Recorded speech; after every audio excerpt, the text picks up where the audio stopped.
Her phone buzzed 3 times before she even looked up. I watched her fingers fly across the screen, her face lit by the pale blue glow, eyes darting, mouth tight. I asked softly, "Everything okay?" She didn't answer, just muttered, "It's just Sarah," and turned the screen away. That was the first time I noticed it. The wall, invisible but cold, sliding silently between us. We'd been married 7 years. Long enough to know each other's moods like fingerprints. But lately, she'd been distant. Too quick to anger, too tired to talk, always busy scrolling through her phone. When I asked if something was wrong, she'd say, "You're overthinking again," with that sharp, dismissive edge that stung worse than shouting. It started after one of her girls' nights. She came home late, the smell of wine and perfume clinging to her coat.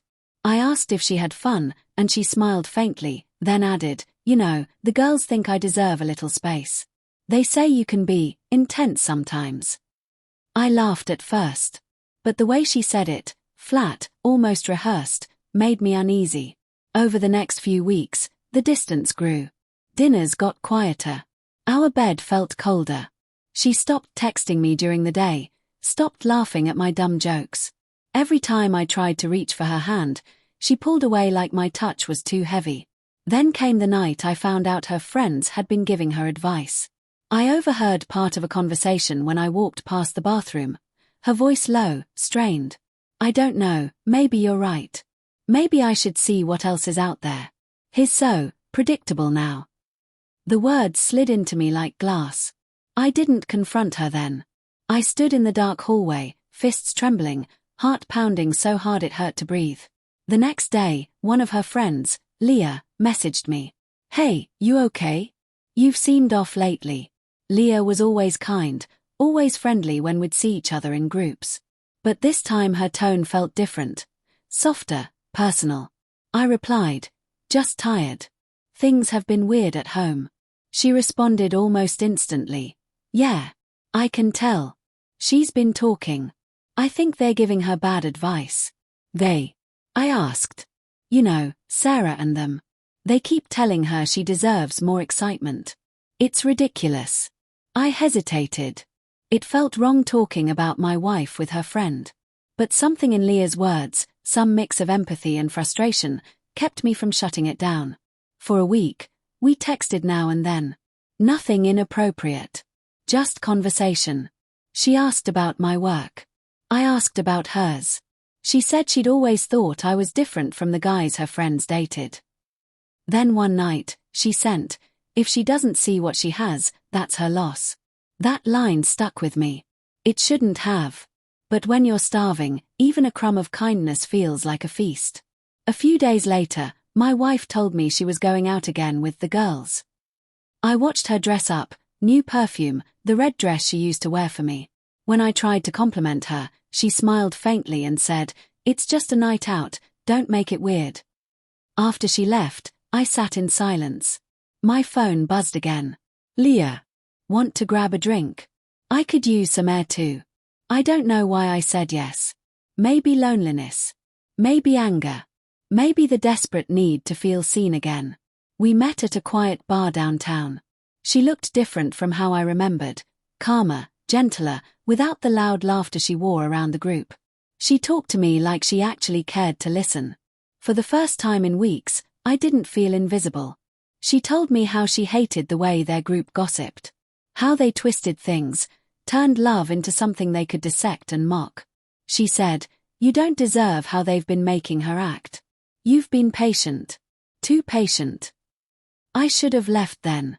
But when she put her hand over mine, I didn't move it away. We didn't do anything that night. No kiss, no betrayal. Just two people holding on to a moment they probably shouldn't have had. But guilt has a way of finding cracks and widening them. When my wife came home, she barely spoke. The next morning, she was cold again, eyes glassy, voice distant. Then she asked out of nowhere, "Did you talk to Leah lately?" I froze. "What?" "She mentioned you two ran into each other." Her tone was casual, but her stare wasn't. I nodded slowly. "Yeah. We just talked." "Why?" She shrugged, pretending not to care. But the silence that followed was heavy, charged. She knew something. 2 nights later, it all blew up. I came home to find her sitting in the living room, phone in hand, eyes red. She looked up as I entered. "So," she said quietly, "was she comforting you?" "What are you talking about?" She threw her phone at me. On the screen was a screenshot. My texts with Leah. Nothing explicit, nothing romantic. But the tone was enough. The empathy. The familiarity. The fact that I replied. "She sent these to Sarah," my wife said, voice shaking. "And Sarah sent them to me. They've been laughing about you, about how easy it was to get you to talk." I couldn't speak. My stomach turned cold.